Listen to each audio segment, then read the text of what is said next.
how to make your product URL short or long on Bigcommerce, easy and quick. Hello guys, in today's video I'm going to show you how to manage your product URL. First open your browser and go to Bigcommerce, and now once you're here, all you need to do just go to settings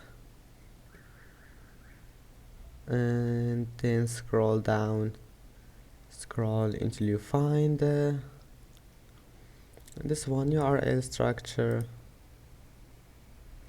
and here you will find this one, product URL settings.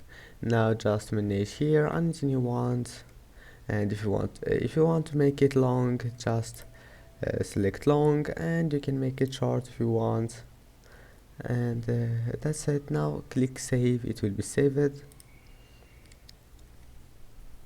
and that's it. I hope that can help you, and that's it for today's video. If you like this video, please don't forget to like and don't forget to subscribe, and thank you for watching this video until the end, and see you in the next video.